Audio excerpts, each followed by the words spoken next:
अगली खबर की ओर। लोकसभा चुनाव के पहले चरण के मतदान के लिए नामांकन का आज अंतिम दिन है। बावजूद सपा में उथल पुथल खत्म होने का नाम नहीं ले रही है। समाजवादी पार्टी प्रत्याशियों में उलझी नजर आ रही है। सपा के टिकट से नामांकन करने के बावजूद एसटी हसन का टिकट काटकर आजम खान के करीबी रुचि वीरा को दे दिया गया है।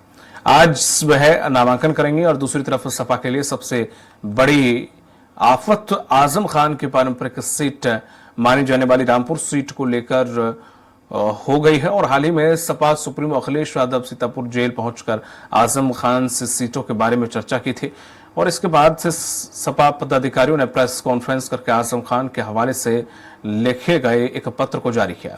इसके साथ ही रामपुर में चुनाव बहिष्कार की घोषणा कर दी। इस बीच सपा के राष्ट्रीय अध्यक्ष अखिलेश यादव ने लखनऊ में अचानक बैठक बुलाई है। इसमें सभी विधायक, जिला महानगर कार्यकर्ताओं को बुलाया गया है।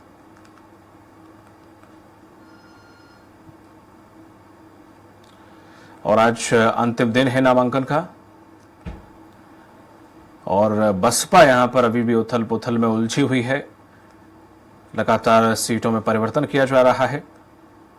एसटी हसन का टिकट काटकर आजम खान के करीबी रुचि वीरा को दिया गया। अधिक जानकारी के साथ जुड़ गए हैं हमारे सहयोगी घनश्याम निशांत चौरसिया लखनऊ से। घनश्याम, आज अंतिम तारीख है नामांकन की। ऐसे में सपा जहां अपने आप को बड़ा स्टेबल बताती थी, लेकिन अब वही कहीं ना कहीं कुछ चीजों में उलझती आ रही है।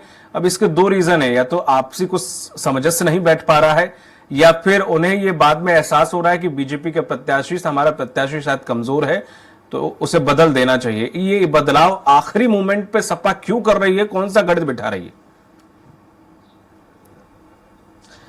देखिए, गणित बिठा नहीं रही है दीपक, गणित को सुलझाने की कोशिश कर रही है, क्योंकि ये अंतर्कलह से पूरी तरीके से फंस चुके हैं। अंतर्कलह में पूरे तरीके से फंसे ही नहीं है। अब इनके जो वर्चस्व की लड़ाई थी, जो आजम खान का परंपरागत सीट माना जाता था रामपुर, अब उसको भी बचाने की कवायद की जा रही है। हालांकि ये बचाने की कवायद जो की जा रही है वो आजम खान के द्वारा की जा रही है और ऐसा लगता है, ऐसा प्रतीत होता है इस पूरे घटनाक्रम से कि आजम खान को लगता है कि रामपुर सीट को लेकर के अखिलेश यादव संजीदा नहीं है।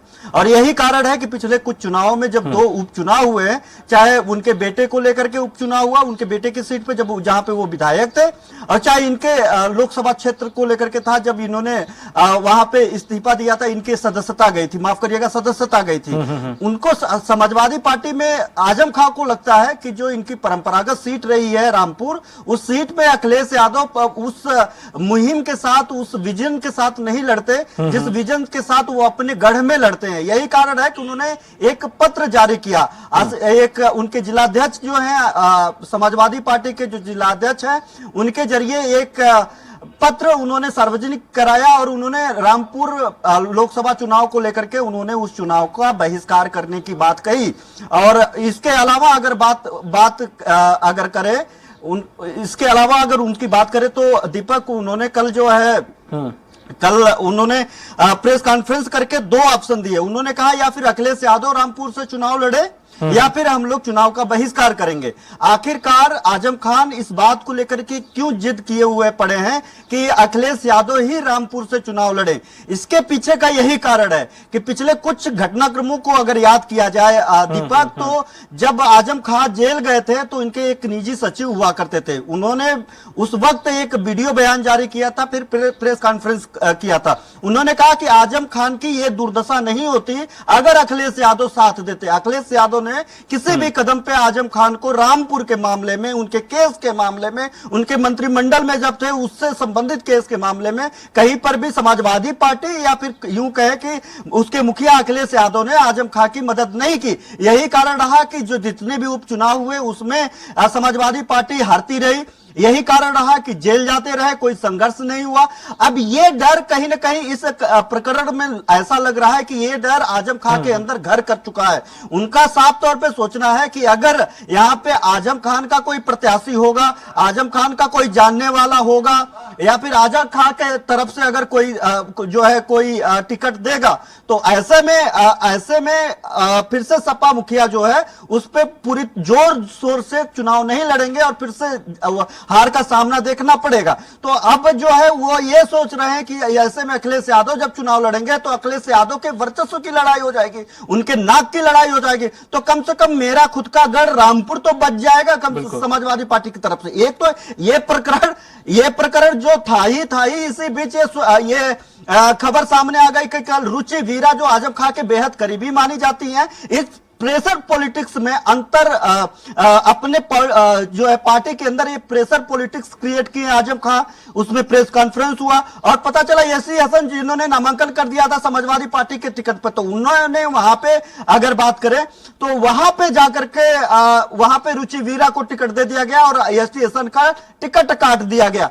अब फिर से ये कयास लगाया जाने लगा कि कल की फिर से एसटी हसन को रामपुर से लड़वाया जा सकता है। लेकिन अब जो खबरें सामने आ रही है वो एसटी हसन को पूरे पैदल करने की खबर आ रही है। एसटी हसन का टिकट काट दिया गया है। अब वहां से देर रात जो है मुहिबुल्लाह दिल्ली से रामपुर पहुंचे हैं और उनको बुलाया गया है। उन्होंने अखिलेश यादव से भी मुलाकात किया है। एसटी हसन के नाम की चर्चा जो चल रही थी, वहां से मुहिबुल्लाह नदवी को रामपुर से समाजवादी पार्टी का प्रत्याशी बनाया गया है। यानी इतनी उलटफेर। इसके अलावा ही अभी भी समाजवादी पार्टी के अंदर जो अंतरकला और जो टिकटों के बंटवारे को लेकर के इनकी जो परेशानियां हैं, आफत है, वो खत्म होने का नाम नहीं ले रही है। अब इसके बाद देर रात को अखिलेश यादव ने सबको अपने पार्टी कार्यालय को हुक्म दिया कि सारे जो जिला अध्यक्ष हैं, जितने भी पदाधिकारी हैं, जितने भी जनप्रतिनिधि हैं समाजवादी पार्टी के टिकट पे, उनको मीटिंग के लिए बुलाया जाए। आनन फानन में देर रात ही तमाम पदाधिकारी समाजवादी पार्टी के लखनऊ में उनकी मीटिंग 10 बजे से शुरू हो रही थी, शायद 10:30 बजे से शुरू हो गई हो ऐसे पार्टी कार्यालय में। तो अब उनके साथ पार्टी मीटिंग होनी है इन्हीं सब टिकटों को लेकर के, क्योंकि ये अंतर कला शांत होने का नाम नहीं ले रहा है। वो एसटी हसन के जो समर्थक हैं, जो वहां पे चूंकि सांसद रहे हैं और ठीक इसी सीट से सांसद रहे, समाजवादी पार्टी के लिए एक जो है एक सीट जिता करके दी है। और यहाँ पर जेल में मिलने के लिए गए अखिलेश यादव, ये कहा जा रहा है, तो क्या कोई यहाँ कुछ समझ से नहीं बैठ पाया? क्या गए कि नहीं गए, ये जिक्र क्यों आ रहा कि जेल से मिलने गए थे इन सीटों के यही समाधान के लिए? एक बार और सवाल साफ नहीं हो पाया। कहा जा रहा है कि अखिलेश यादव या फिर उनका कोई प्रतिनिधि क्या आजम खान से मिलने के लिए जेल में गए थे, कुछ सीटों के बंटवारे को लेकर कुछ समाधान, तो वहां पर नहीं निकल पाया, कुछ समझ से नहीं बैठ पाया? खुद अखिलेश यादव खुद ही गए थे जेल में मिलने के लिए। लगभग 1 से सवा घंटे तक उनके साथ बैठक हुई। अखिलेश यादव जेल से बाहर आए, उसके बाद मीडिया को से मुखातिब होकर के उन्होंने कहा कि हम रामपुर की सीट, यानी उनकी जो सीट है, उनके अलावा अन्य सीटों पे भी हम लोगों ने चर्चा की और चर्चा पॉजिटिव रही। कोई भी दल का राष्ट्रीय अध्यक्ष, कोई भी नेता ये कतई नहीं कहेगा कि हम लोगों के बीच में बात बनी नहीं, लेकिन वो वास्तव में जो अखिलेश यादव बोल रहे थे शायद पूरा सही नहीं बोल रहे थे। क्योंकि उसके बाद अगर आज की जो वाकया देखा जाए, आज के परिदृश्य पे अगर नजर फेरा जाए तो ये साफ दिखेगा कि जो इन लोग अखिलेश यादव और आजम खां के बीच में जो बातचीत हुई थी, वो शायद ही वो नाकाफी थी और शायद ही सामंजस्य उस समय नहीं बैठ पाया था। लेकिन एक बात और मैं इसमें मेंशन करूंगा कि इन लोगों की लड़ाई के बीच में ही मेरठ सीट से जो है मेरठ सीट को लेकर के भी एक कसमकस शुरू हो गया है।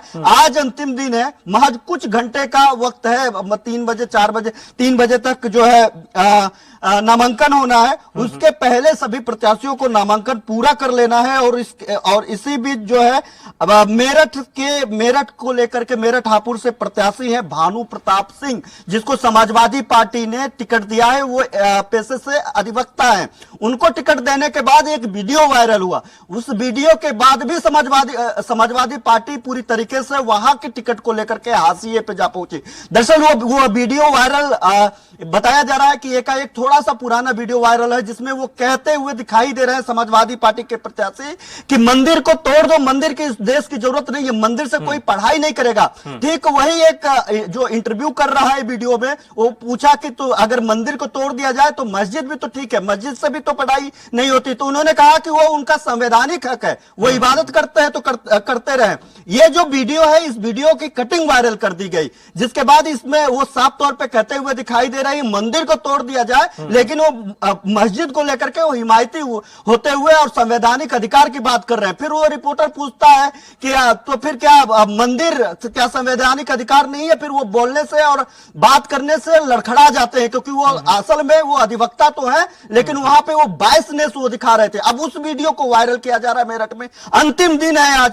यह भी कया लगाया जा रहा है कि भानु प्रताप सिंह का भी टिकट समाजवादी पार्टी बदल सकती है, और ये जो एकाएक टिकट दे करके समाजवादी पार्टी को ऐसा कतई नहीं लग रहा था कि वहां पे ऐसे व्यक्ति को टिकट दिया जाए जिसके बाद वो खुद समाजवादी पार्टी के लिए सवाल बन करके खड़ा हो जाएंगे। तो समाजवादी पार्टी को भी यह पता है कि इस तरीके का अगर वीडियो वायरल होगा और इस तरीके की छवि सामने लोगों में जाएगी तो सिर्फ मेरठ ही नहीं, मेरठ के जरिए समाजवादी पार्टी को और जो हिंदू बाहुल्य क्षेत्र है वहां पे समाजवादी पार्टी को जवाब देना मुश्किल हो जाएगा। तो ऐसे कई सीटें हैं जो समाजवादी पार्टी के लिए पहले चरण के लिए आफत बन करके सामने आया है। वो आफत अभी खत्म नहीं हो रहा है। उस आफत को खत्म करने के लिए सपा सुप्रीमो अखिलेश यादव मीटिंग बुलाए हैं, बैठक बुलाए हैं, और बैठक में यह साफ होगा कि अन्य सीटों पे क्या कुछ रुख है, क्या कुछ चल रहा है। लेकिन जिस तरीके से उठापटक पिछले 24 घंटे में समाजवादी पार्टी कार्यालय से लेकर के रामपुर और मुरादाबाद तक हुई, वो उस उठापटक को शांत करने की कोशिश भरपूर करनी पड़ेगी